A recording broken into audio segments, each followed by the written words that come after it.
Sulekha astro மிதுன ராசி நேயர்களே, அன்பு வணக்கம். மிதுன ராசி நேயர்களை பொறுத்தவரையில் இந்த மாதத்தில் புத பகவான் ராசி அதிபதி 2ஆம் இடமான கடகத்தில் இருக்கிறார். அவர் 19ஆம் தேதிக்கு மேல் 3ஆம் இடத்திற்குள் பிரவேசிக்கிறார். அதே நேரம் 3ஆம் அதிபதியான சூரிய பகவான் ராசியில் இருக்கிறார். அவர் 17ஆம் தேதிக்கு மேல் ஆடி மாதம் முதல் நாள் அன்று கடகத்திற்குள் பிரவேசிக்கிறார். இந்த மாற்றங்கள் வாழ்க்கையில் முக்கியமான திருப்பங்களை எடுத்து வந்து தரப்போகிறது. அதே நேரம் சுக்கிர பகவான் என்று சொல்லக்கூடியவர் ஒரு யோகி. அவர் 5ஆம் இடத்திற்கு அதிபதி. அந்த 5ஆம் இடத்திற்கு அதிபதியான சுக்கிர பகவான் ராசியில் இருக்கிறார். ஒரு வாரம் முடிந்து அடுத்த வாரம் தொடங்கும் பொழுது 8ஆம் தேதி அன்று அவர் 2ஆம் இடமான கடகத்திற்குள் பிரவேசிக்கிறார். கேது பகவான் 4ஆம் இடமான சுகஸ்தானத்திலும் அதே நேரத்தில் கர்மஸ்தானத்தில் ராகு பகவானும் அழகாக வீற்றிருக்கிறார். சனீஸ்வர பகவான் வக்கரம் பெற்று 9ஆம் ஸ்தானத்தில் வீற்றிருக்கிறார். 11ஆம் இடம் என்று சொல்லக்கூடிய மேஷ ராசியில் செவ்வாய் பகவான் அழகாக வீற்றிருக்கிறார்.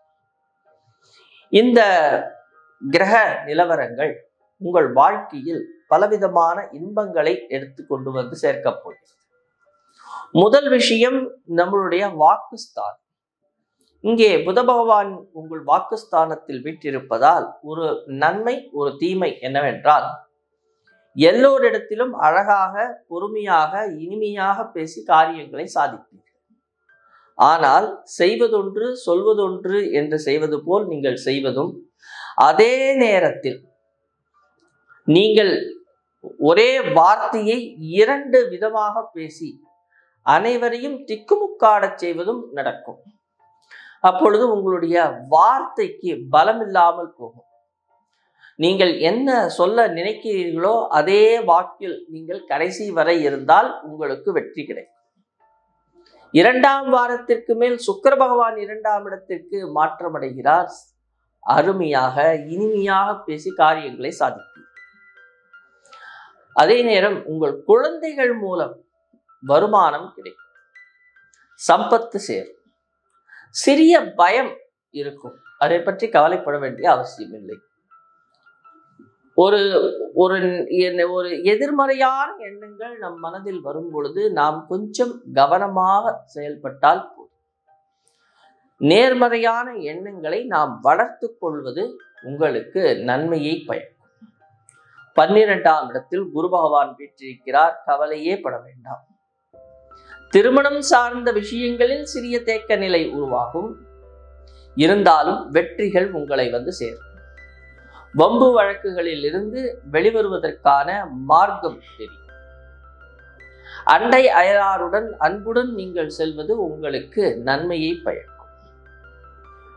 அதே நேரம் வண்டி வாகனங்களை மாற்றுவது, முக்கியமாக வீட்டில் சிறிய சிறிய பழுதுகளை சரி செய்வது, வண்டி வாகனங்களில் பழுதுகளை சரி செய்வது போன்ற விஷயங்களில் நீங்கள் சிறிய விரயங்களை ஏற்படுத்துவீர்கள்.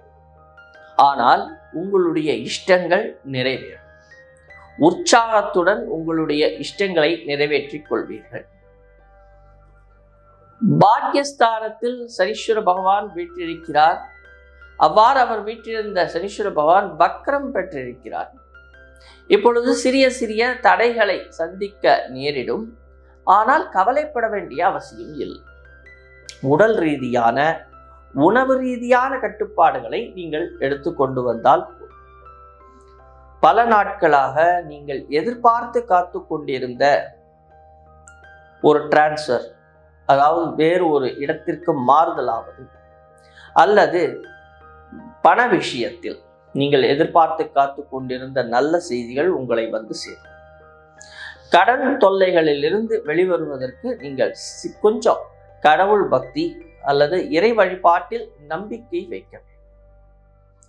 இரட்டிப்பு தன்மையோடு நீங்கள் நடந்து கொள்ளாமல் வாடிக்கையாளர்களிடம் நீங்கள் சுமூகமாக பேசி காரியங்களை சாதிப்பதில் நீங்கள் வல்லவர்கள்.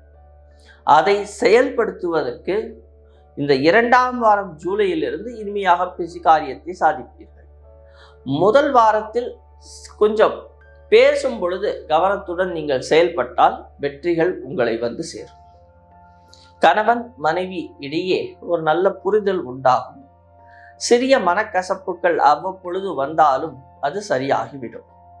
பல நாட்களாக மருத்துவம் சார்ந்த விஷயங்களில் ஒரு பின்னடைவை சந்தித்த உங்களுக்கு இந்த மாதம் அதற்கான ஒரு நல்ல வழி பிறக்கும். வீட்டிற்கு தேவையான அத்தியாவசிய பொருட்களை வாங்குவது, அதே நேரத்தில் கோவில் குளங்களுக்கு செல்வது போன்ற புண்ணிய விஷயங்களையும் நீங்கள் செய்வீர்கள். அவ்வாறு நீங்கள் செய்கின்ற ஒரு புண்ணிய விஷயங்களில் சிறிய தானம் செய்யும் பொழுது உணவுடன் நீரையும் தானமாக தந்து மேன்மை அடைவிய இந்த மாதம் உங்களுக்கு உதவிகரமாக இருக்கும். மீண்டும் அடுத்த காணொளியில் உங்களை சந்திக்கும் வரை உங்களிடமிருந்து விடைபெறுவது உங்கள் ஜெயம் ஜனார்தனன். நன்றி, வணக்கம்.